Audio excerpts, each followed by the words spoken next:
engine running. Liftoff. We have a liftoff. It is 9 after the hour. I am Eric Erickson. This is Atlanta's Evening News on WSB. The phone number 404-872-0750, 1-800-WSB Talk. On October 12th, 2017, James Comey said, "I have gotten emails from some employees about this, who said if I did what Hillary Clinton did, I'd be in huge trouble. My response is, you bet your ASS you'd be in big trouble." Turns out, James Comey was doing exactly the same thing, using a personal private email address instead of the FBI address, as were Strzok and Page, the FBI agents investigating Donald Trump and Hillary Clinton. In fact, they were coordinating their investigation of Hillary Clinton's email server and private emails using their private emails. I kid you not. Let me give you just two big takeaways before we break this down. The Inspector General report is out. There is also other big news today. A statewide candidate, his house was in a fire. The GBI is now investigating it. It is a year-old situation, and suddenly the GBI is investigating. The guy's running for statewide office. And also the New York Times has a big story just out in the last 15 minutes on Casey Cagle and allegations of ethical impropriety with the lobbyist. And we will get to that story. But we gotta stick with the Inspector General first. John Podhoretz of Commentary and the New York Post, I think he, first of all, makes a really, really good point that is ultimately one of the best summations of the Inspector General report. If everyone had followed established practice and policy, none of this would have happened. From Comey's behavior to the appearance of anti-Trump bias, it wouldn't have happened. And I mean everything. Lynch not recusing, but recusing herself. Comey making the decision to speak July 5th. Strzok and Page revealing themselves on text and having an affair. McCabe slow walking the Wiener stuff. If everyone had followed policy and procedure, none of this would have happened. But they only want to blame Donald Trump for screwing up the norms. That, I think, is one of the big takeaways here. The Democratic appointees and the Democrat-leaning FBI agents did not follow policy. They did not follow accepted norms. And they did not follow practice. Now, the Inspector General says that he can find no evidence that partisanship affected the outcomes of the investigation. I can find one, and it is actually a funny moment. It is actually, you may wreck, you'll be laughing. So I mean, it really is. I don't mean to make light. I'm serious, people. You may not want to be on the road. There actually is. You can see in this, though the Inspector General says there's none, there is an obvious moment of partisanship by an FBI agent that directly affected the election in the United States. This is juicy irony. Listen, you may actually laugh so hard if you're in your car. So you got to be careful with this one. So Strzok and Page are convinced that Donald Trump is colluding with the Russians. They're convinced of it. And so Strzok decides, because remember now, there were legitimate intelligence, signal intelligence and human intelligence flags that the Russians were trying to affect the election. That's not disputed by the Trump campaign or the Clinton campaign. It's true. And there were Russians who were trying to get meetings with the Trump folks. Well, Strzok and Page hate Trump so much, they're so in the tank for Clinton, that they see this and they conclude, oh, Trump must be trying to collude with the Russians. We better investigate this. So they steer all their resources away from the Clinton investigation to the Trump-Russia investigation. And then as they're circling through trying to make sure they can conclude the Clinton stuff, they realize in their haste to go look at Donald Trump and Russia, they forgot to look at Huma Abedin's laptop. So they had to redirect resources to look at Huma Abedin's laptop. And James Comey felt compelled to tell the public that they were having to reopen the investigation and look at this laptop. Had they not been so obsessed with Donald Trump, James Comey's letter the week before the election saying that the Clinton investigation was ongoing and there was new stuff they had to look at involving Huma Abedin, he never would have sent the letter. It would have been wrapped up by August or September. Would have been wrapped up. But because Strzok was so adamant they had to get Trump, they took resources off the Clinton case and applied them to the Trump case. They've never found any collusion between Trump and the Russians. But by redirecting resources, they had to go back and cover their tracks and wrap up the investigation. And Comey had to come out and say, wait. We didn't actually close the investigation. It's still ongoing. I've got an obligation because I told Congress that the investigation was over and it's not. I got to be public about it. So essentially, you could credibly make the argument that Strzok and Page and Comey helped get Donald Trump elected because they were so convinced they had to stop him that they redirected resources.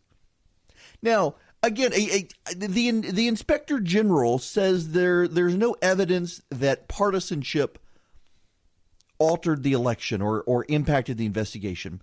You do need to understand what he means by that, because I see a lot of people dismissing it out of hand. Here, what he means by that in the report is that there were so many agents involved in the investigation.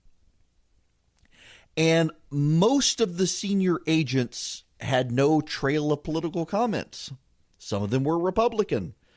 That he can find nothing to say the decisions they ultimately made in either case were based on partisanship. But what he can find is that several of the agents were decisively hostile to Donald Trump. And I don't think you can say anything other than that their hostility to Trump affected how they wanted to do their job. One of the real ironies to come out of the Inspector General's report today is that we know that Strzok and Page lobbied James Comey to be more aggressive in the Clinton investigation. They actually, this is counterintuitive, because they hated Trump so much. They wanted to pour resources in the May, June, July period into the Clinton investigation. They wanted to bring her before a grand jury. They wanted to bring her before. It was James Comey who prevented it. The agents, they hated Trump so much, and yet they wanted to bring Hillary Clinton before a grand jury. And Comey wouldn't let it. Who comes out of this looking really bad are not really Strzok and Page, because we already knew they were bad characters. James Comey has tried to build himself up into sainthood, and he comes across looking like an idiot. Like an idiot who he doesn't even have strongly partisan motivations. He's just incompetent. I have to say, reading this report today, I am more and more convinced that there is no there when it comes to the Trump-Russia collusion. I don't believe there is. I think that the FBI agents were so hostile to Donald Trump that they viewed everything through a prism of the worst possible light. They gave him no benefit of the doubt. And as a result of that, they leapt to conclusions that were not there, including that he was working with the Russians. And that's where the partisanship comes in that the IG says isn't there. That partisanship. Those FBI agents should be fired. They should be fired today, as a matter of fact. It is a wonder some of them are still around. If you're struggling to come up with a present for your dad for Father's Day, I've got a great one for you. It's actually a really cool website called Man Crates. Man Crates has hand-packaged gifts for every type of dad. There's, for example, there's a knife making kit. There's a whiskey appreciation kit. There's I shouldn't even say kit, they're crates. They're wooden crates. They actually come with a crowbar for you to be able to open the crate. If you go to my Instagram page at E.W. Erickson, you'll see. You can get them for chefs. You can get them for hobbyists, hunters, fishermen, dads who like barware, dads who like sports, you name it. It's really got gifts for everyone. I really love the concept, and I actually like the products. I've actually got a bar set of pint glasses and coasters engraved with my name from Man Crates. Really handy, useful stuff your dad will love. Get your special Father's Day discount today at mancrates.com/Eric, E-R-I-C-K. It's a limited time offer. It's only for Father's Day, so you got to go today. That's mancrates.com/Eric, E-R-I-C-K. Mancrates, mancrates.com/Eric. You got to go to Man Crates, folks. Father's Day is coming up. Get your dad something really cool and unique, and with a crowbar.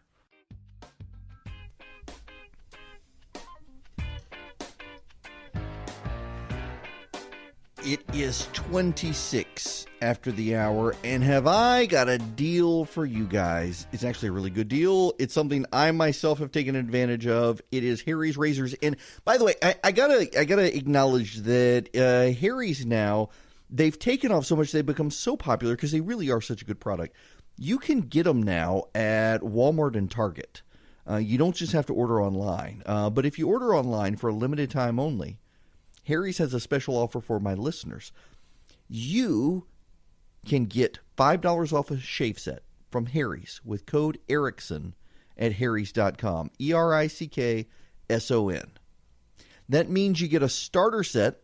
It comes with a 5-blade razor, a weighted handle, foaming shave gel, and a travel cover, all for just $3, plus free shipping when you use the code Erickson, ERICKSON, at harrys.com.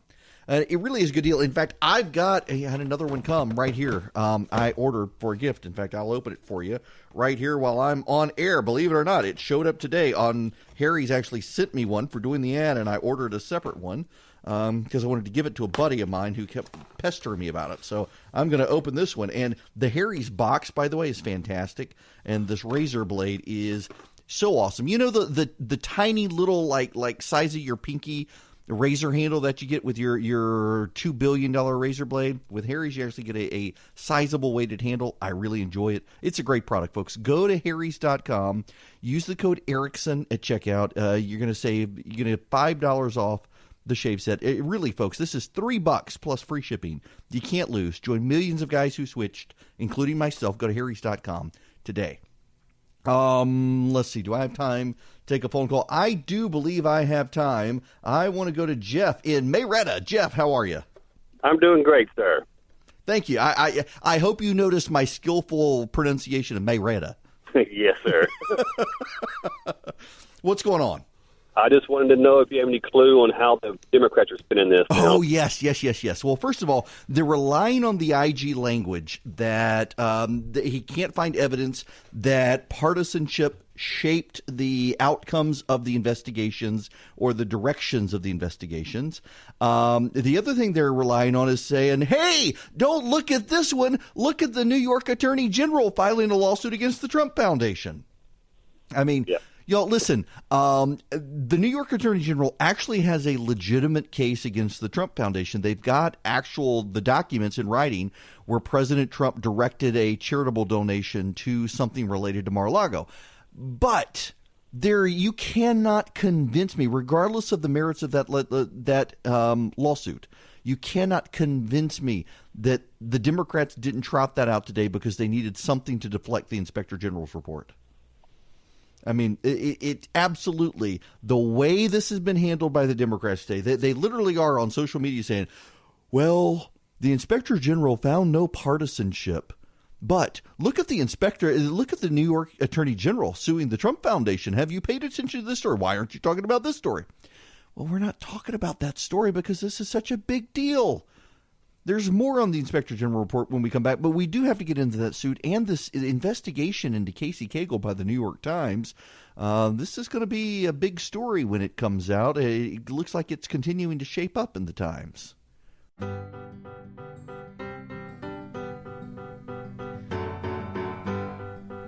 The staggering, just incompetent and ineptitude at the FBI, the Inspector General report just reveals a badly run organization. Remember the media efforts to put James Comey on a pedestal? I mean, here's an excerpt. Remember, it was just before the election that Comey released his letter saying that they had to reopen part of the Clinton investigation because of the Huma Abedin laptop. On October 27th, 2016, at 5:20 a.m., Andrew McCabe emailed James Comey, I'm reading now from the Inspector General report, stating that the mid-year team is the team that was conducting the review of the Clinton emails, quote, has come across some additional actions they believe they need to take, end quote, and recommending that they meet that day to discuss implications if Comey had space on his calendar. Comey stated that he did not know what this email was about when he received it and did not initially recall that he had been previously notified about the Anthony Weiner Huma Abedin laptop. The Inspector General reports, quote, we found that by no later than September 29th, FBI executives and the FBI mid-year team had learned virtually every fact that was cited by the FBI in late October as justification for obtaining the search warrant for the Weiner laptop, including that the laptop was in Weiner's possession. Y'all, in other words, what the Inspector General is saying is that there was no reason for James Comey to have sent out his letter at the end of October, possibly harming Clinton's chances in the election. That's the funny thing about this whole Inspector General report today, is that many of the screw-ups were screw-ups designed to help Hillary Clinton. Not necessarily explicitly, but implicitly, and they wound up backfiring. But what it also shows is that there's still a lot of questions that need to be answered. Let me read you another report. This is another excerpt. This is the Inspector General writing. We are deeply troubled by text messages exchanged between Strzok and Page that potentially indicated or created the appearance that investigative decisions were impacted by bias or improper considerations. Most of the text messages raising such questions pertain to the Russia investigation, which was not a part of this review. Nonetheless, when one senior FBI official, Strzok, was helping to lead the Russia investigation at the time, conveys in a text message to another senior FBI agent, Page, no, he won't, we'll stop it, in response to her question, Trump's not going to become president, right? It is not only indicative of a biased state of mind, but even more seriously implies a willingness to take official action to impact the presidential candidate's electoral prospects. This is antithetical to the core values of the FBI and the Department of Justice. Now, here's the mind-blowing thing about this. This is why it raises so many questions. Pay attention to this. Strzok's response to Page that we'll stop Trump from becoming president, is not only indicative of a biased state of mind, but even more seriously implies a willingness to take official action to impact the presidential candidate's electoral prospects. That is antithetical to the core values of the FBI and the Department of Justice. You got that? It is antithetical to the core values of the FBI, and it implies a willingness to take official actions. And then most of the text messages raising such questions pertain to the Russia investigation, which was not a part of this review. So there could still be more. There could still be more partisan motivated texts that show that the Russia investigation was politically motivated, which you guys know my feeling on Trump. We've been over them repeatedly, but I have long maintained there's no there with the Russia collusion investigation. I do not believe it. There is no evidence for it. Democrats keep saying, oh, you're not paying attention to this. This is evidence. No, it's not evidence. It's your kooky conspiracy theory because you can't blame Hillary Clinton because she was a crap candidate. Most of the text messages raising questions about bias or improper considerations pertain to the Russia investigation, which was not a part of this review. That suggests to me we need the rest of the story. We need the Russia investigation Inspector General report. which to my knowledge, there isn't one. There needs to be one. Congress needs to look into this. I think this is a big deal. I mean, because you got them saying they're going to try to stop. You know what they're going to do? They're going to concoct a Russia collusion conspiracy. I do have to pause here, though, and make a point. We would not be at the point of the Russia Investigation Independent Counsel had the President of the United States exercised just a little bit of discipline and stayed on message. Rod Rosenstein issued an opinion that James Comey should be fired, and he should be fired for all of the things the Inspector General is listing in this report. And what did the President do? He went on NBC with Lester Holt and said he was firing James Comey because Comey wouldn't publicly clear him in the Russia investigation. Not any one of the excuses that Rod Rosenstein had come up with. It is very clear from the Inspector General's report that James Comey should have been fired. But we got the Mueller investigation because the President didn't stick to the script that Rod Rosenstein had helpfully given him. It's Eric Erickson here, 55 after the hour. Let's go back to the phones, 404-872-0750, 1-800-WSB Talk. Kurt, you're up next. Welcome. Hey, Eric, how are you? Good, how are you? Doing well. I was just going to say that I agree with you about the whole collusion thing. I don't think that there's no coordinated effort between Trump's campaign and Russia. I don't think nobody was that stupid. But my bigger concern than any of that stuff is, why is he so infatuated with Putin? Yes. And never says anything negative against him. And now on TV publicly saying he wants to get him back in the G8 after there was real legitimate reasons for kicking him out. He really is his own worst enemy. And also telling the G7 that Crimea belonged to Russia because they spoke Russian. Yes, this is the thing that baffles me. I don't believe there's collusion with the Russians, but man, the guy is sucking up to Putin, and it's not doing him any favors with public opinion. And by the way, there's also a report out today that is not being denied by Pentagon officials that the president came up with the idea of getting rid of saying they would get rid of the war games with South Korea after talking to Putin. Oh my God! Yeah, I don't know if it's just he wants to be friends with strongmen. Look, Kurt, I'm with you. I don't think there's collusion. I don't think the Russians stole the election for him. I don't think there was coordination. But this wanting to be friends with Vladimir Putin thing, I don't know. Maybe he just has in his head that he's Reagan or something and wants to be the next coming of Reagan. I don't know. The whole thing is weird. The other thing that's weird, this Cagle story in the New York Times today, it reads like an opposition research hit. It does. But is there a there? And then there's another candidate who the GBI may be looking at. I'll give you the details on what I know when we come back on these two big stories that are coming out, shaking up Georgia elections and the political process here when we come back.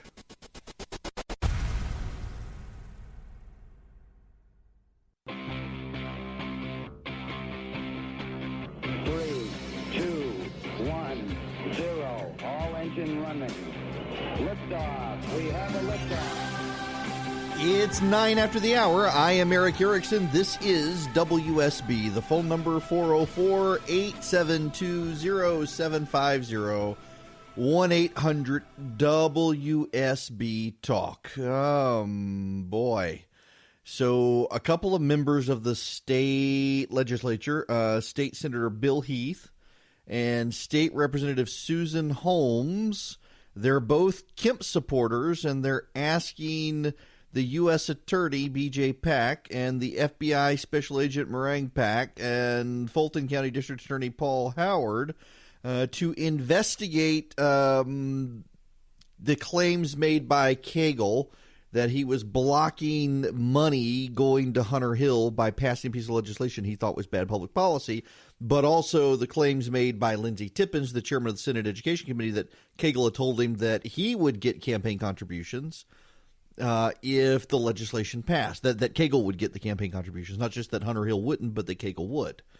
So a letter's been sent to the FBI, the U.S. Attorney, and the Fulton County District Attorney to investigate that. Concurrent to that, there is a story out in the New York Times. It dropped shortly before 5 o'clock about Casey Cagle. Here is the gist of the story by Kevin Sack in the AJC. You would never get it from the rather innocuous title, by the way. Candidate for Georgia governor bought condo from lobbyist. That's not actually the point of the story. The leading Republican candidate in Georgia's high-profile governor's race, Lieutenant Governor Casey Cagle, bought a condominium in downtown Atlanta 10 years ago from a state capitol lobbyist, seemingly at a discount, a New York Times investigation has found. That's the problem, is the discount.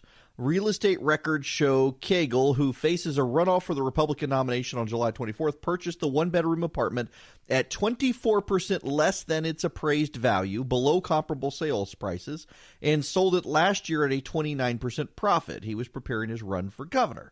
Now, let me just skip to the chase on this. Essentially, the lieutenant governor said he bought the apartment to house his 3 sons as they attended Georgia State University, said he liked the location, posted a notice in the lobby, and got a response from a lobbyist named Mr. Hobbs that he had a unit. The apartment had been appraised by the Board of Tax Assessors, and remember, boards of tax assessors tend to undervalue in terms of comparable sales in most cases, that it was $127,800. The lobbyist sold it for $97,000. Now, what makes this so particular is that the Board of Tax Assessors for Fulton County labeled the purchase unqualified for appraisal purposes, meaning that when they processed it, they said it was outside the bounds of a competitive arm-length transaction for purposes of comparable sales data. The price suggested it may have been influenced by factors other than market value. Now, Cagle says that other one-bedroom apartments had sold for $2,000 less and $11,500 more than his, that he was within the range of value, but the New York Times says upon their review, those units were actually much smaller. Campaign finance records show Mr. Hobbs, the lobbyist, had donated $240,000 to Georgia candidates, including $12,000 to Cagle, $1,700 to Kemp. In 2008, shortly before selling the landmark condo to Mr. Cagle, Hobbs reported spending $1,500 during the 3-month legislative session to stock a hospitality room there for legislators. Now, all of this, the allegation here being made is that Cagle was able to buy this apartment for roughly $30,000 less than fair market value because of his position. The lobbyist told the New York Times, quote, "You have all the records there. I have no intention of talking to the press about anything. Thank you," and hung up, and hasn't said anything else.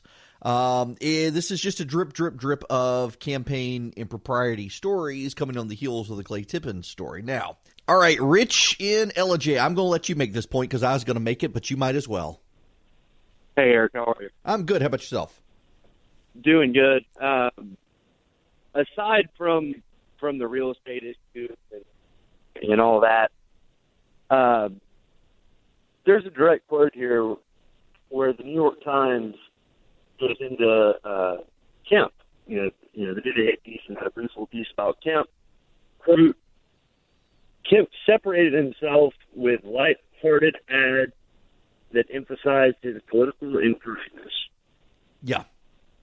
That was a bit of a red flag to me. Yeah, so there's 2 paragraphs on Kemp and the data breach and being in a lawsuit by lenders who claim he and other investors defaulted. And it's basically we're not just going to make this about Casey Cagle, even though it is. We're going to add 3 paragraphs about Brian Kemp, which to me, well, go ahead. And then there was the usual about Abrams' historic candidacy and changing demographics. But it seems to me that the left is engineering a Kemp-Abrams matchup. When will lighthearted political incorrectness turn into right-wing extremism?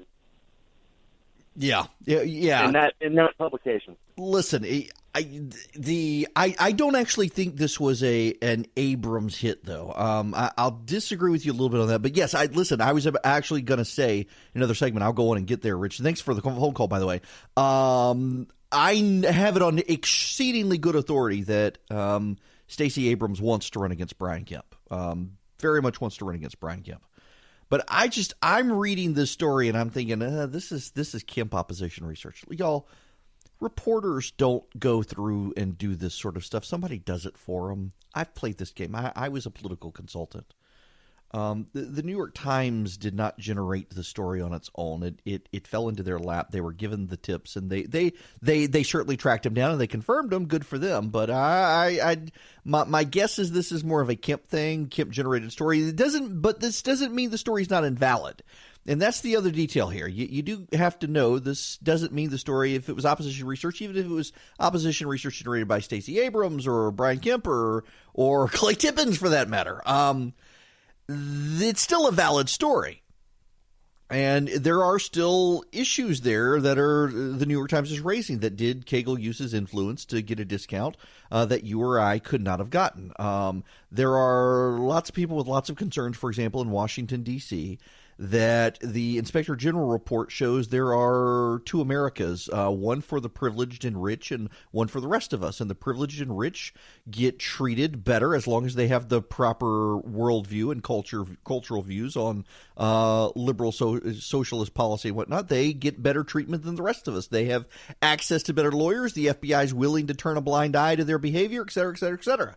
And there's a huge outrage among people about that in Washington, but it goes on in the states as well. And this, some will look at and say that's what this is, that he was able to use his position and power to be able to get a better deal than anyone else listening to this program could have gotten. And that's actually not the way it's supposed to work under ethics laws.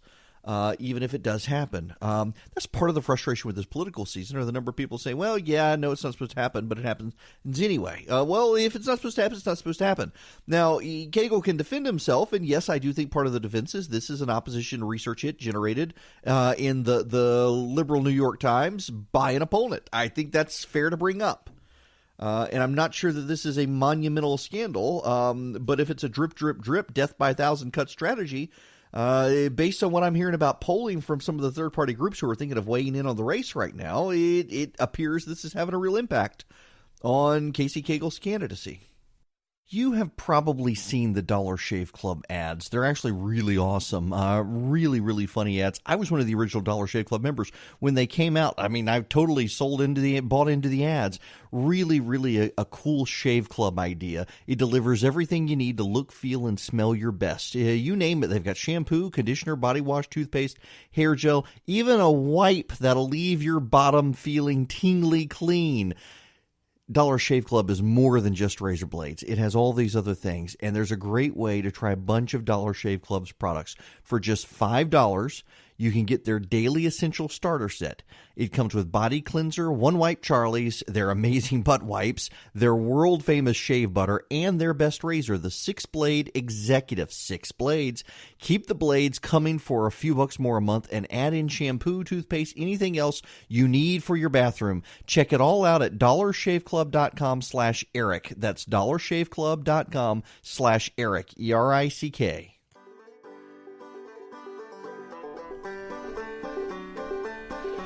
It is 25 after the hour. Eric Erickson here. The phone number 404-872-0750, 1-800-WSB Talk. Here's one of the interesting aspects from the IG report.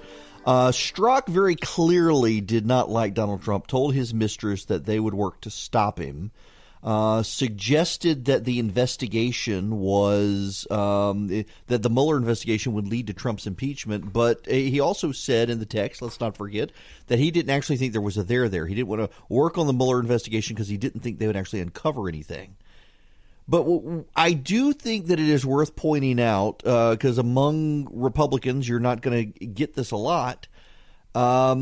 Strzok also thought that the Department of Justice had Stockholm Syndrome when it came to Hillary Clinton. He wanted a much more aggressive investigation into Clinton, wanted it to haul her before grand jury because he thought that the DOJ and the FBI were not being aggressive enough, and in part he thought they weren't being aggressive enough because they all thought that she was going to become president. They all wanted to suck up to her. So he wanted a grand jury investigation. Delicious irony. He hated Trump, but he felt like the DOJ and the FBI were treating Clinton with kid gloves. That is interesting, and it's not going to get out there a lot because of the partisan dynamics here. But he comes across as just a terrible schmuck throughout the text messages. Back to the phones we go. Ann in Roswell. Thanks for being patient, Ann. Hi, Eric. Thank you so much for taking my call. Sure. It's just really, really sad about the IG report because we cannot have two sets of laws. It must be the same law for all. Yep. And for Democrats, for Republicans, for America, we have to stand up and ask questions, because if we go back and look at any other cases that may be fairly similar to this particular case with Mrs. Clinton, allowing her attorneys and her friends and business partners to be in on these meetings or writing out what her non-punishment was going to be months before speaking with her. You know, and look, I got a hard break coming, so I want to agree with you. I got to let you go there. But to your point, David Limbaugh and I, Rush's brother, we were just, I was sending him a note about this, that yes, there are a lot of people who are convinced that there are two Americas, one where the justice system works if you're politically connected and one where it doesn't if you're not. And that's what this report shows. There were those at the top of the FBI, James Comey being one of them, who were shaping this investigation around Hillary Clinton because she was Hillary Clinton. You even got Strzok complaining that the Justice Department was treating her with kid gloves because she may be president. That's wrong. That's not the way this is supposed to work in the United States. There absolutely fundamentally was and is a double standard, and this report shows it.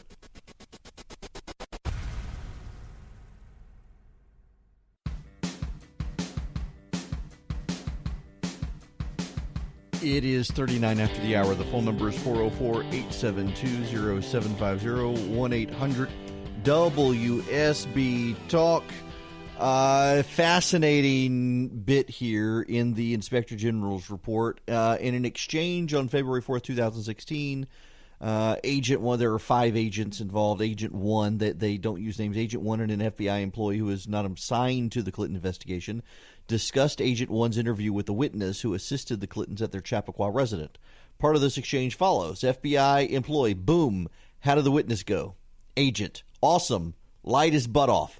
Went from never inside the sensitive compartmentalized information facility, the SCIF, to at residence, to looked in the SCIF when it was being constructed, to removed the trash twice, to troubleshot the secure fax with Hillary Clinton a couple times, to every time there was a secure fax, I did it with Hillary Clinton. Ridiculous. FBI employee. Would be funny if he's the only guy charged in this. Agent. I know. Even if he said the truth and didn't have a clearance when handling the secure fax, ain't no one gonna do blankety blank. We asked Agent 1 about the implications of this message that no one would be charged irrespective of what the team found. The agent replied, yeah, I don't think I can say that's a specific person that I worked with in this case that wouldn't charge him for that. I think it's just a general complaint of, of FBI agents that are just not going to do something related to that. There you have it. The whole thing is just filled with double standards that you would never be given these breaks. You would never be given these breaks. Let's go back to the phone. I want to go to David on line 7. Welcome. Hello, Eric. Hi there. Listen. In about the Casey Cagle. In 2008, the economy was so bad that people were dumping properties down there. Mm-hmm. And right now, if he only sold it last year, I don't think that he even got a good deal on it. He should have made more money than that, a higher percentage. Mm-hmm. And I just think that they're just throwing this out there because of the election. Yeah. It's a big story. It's in the New York Times, but I don't know that this is going to sway anybody's vote on Casey Cagle. I think the bigger issue, David, is there a drip effect, and it's the cumulative weight of stories, not this individual story. That in and of itself, it's kind of it's not individually. I don't think it's as big a story as some would have you believe. Drew in Monroe, you're next. Welcome. Hey, thanks for taking the call, Eric. How you doing tonight? Good. How are you? Hey, doing well, man. I just called agree. I agree with David. You're right there after the burst of the real estate bubble, the peak 2006. And my experience, my wife is a real estate appraiser, actually, does all residential property. Our experience is that the county tax assessors, city tax assessors are frequently overshooting, despite what some of the other data may indicate, just based on personal experience, what we've done for our own properties and other friends that we've kind of helped out. And, I mean, the third point is for a $100,000, $127,000 condo in Atlanta near Georgia State, it can't really have been that nice of a property to begin with. Yeah, apparently for his sons, yeah, didn't want to stay there himself. Yeah, I just don't think, again, that there's just much story there. I think, yeah, and see, listen, said. I agree with you on that as well. And it's really, really freaking hard to prove that he used his influence to buy this thing for less. I mean, the Fulton County property appraisal people flagged it. But at the same time, and thanks, by the way, for the phone call, at the same time, you can't really prove it. I think the only relevance to this particular story is if there is the drip, drip, drip of ethics and impropriety. You got Cagle himself admitting he was trying to deprive Hunter Hill of money, and so he passed legislation he thought was bad. You got Lindsey Tippins claiming Cagle wanted the money for himself. You got it's an accumulated weight. If there's an accumulated weight of stories, I think they have an impact. But this one, in and of itself, I don't know that there's a there. Some people, if there's an accumulated weight, will say, well, there's so much smoke, there must be fire. But I don't know that there's a lot of smoke in this story. By the way, there's another story. Dale Russell, the investigative reporter, has a story he's working on. He tweeted about it a little while ago. There's a year-old arson involving the insurance commission candidate. No, his signs are still everywhere. The Republican. And Jim Beck, and it's under review right now, and speculation the Georgia Bureau of Investigation may be brought in. Dale Russell reporting that. Keep your eye on this story. We'll see. I suspect in the age of Trump, this is going to be the Democrats' tactic. It's going to be the drip, drip, drip, drip, drip of stories alleging impropriety. There is voter data out in Georgia now suggesting that suburban Republicans actually are getting turned off to the GOP brand, and new voters in Georgia, even those who have registered as Republican in the past or voted in Republican primaries, are overwhelmingly beginning to vote Democrat because it's almost as if there's political burnout. People are thinking, maybe if I just give up now, we can move on. I'm tired of this. And I get it. I get it. It wears you out. But I think putting a bunch of Democrats in charge right now probably isn't the thing we need as a nation. Just because, look at the attacks on Chick-fil-A. They're just going to be boldened by that, attacks on guns and whatnot.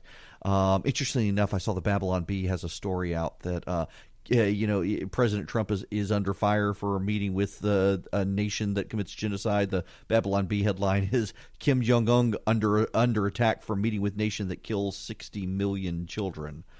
Puts that in perspective, doesn't it?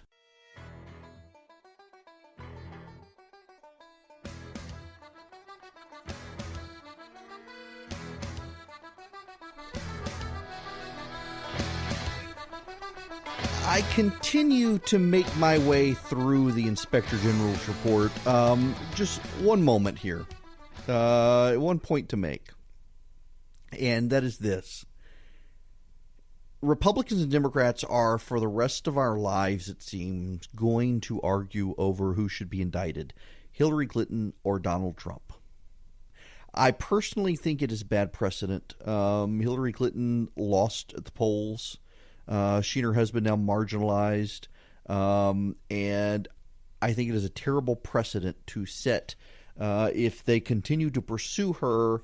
Republicans do. If they try to indict her, then it's going to come back on Donald Trump and his kids, and this is going to spiral out of control. I think it's and in fact, I think that's one reason why we're not seeing it happen, is because saner heads recognize what will actually happen if Hillary Clinton were indicted. But that being said, you and I, we can argue, we can agree, we can disagree, what have you. I think everyone, Republican and Democrat alike, should be able to find common ground on the fact that FBI agents who leaked to the media should be prosecuted. Because one of the things the Inspector General report shows is that a lot of FBI agents had very cozy relationships with reporters.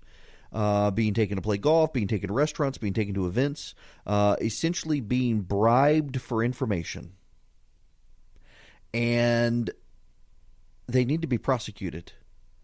They fundamentally need to go to jail for leaking, whether the leaks were about Trump or about Clinton. And the IG report shows they were leaking about both. You had Republican agents leaking about Clinton. You had Democrats leaking about Trump. They all need to go to jail. Every last one of them. Round them up and put them in jail and teach a lesson. Clean house at the FBI.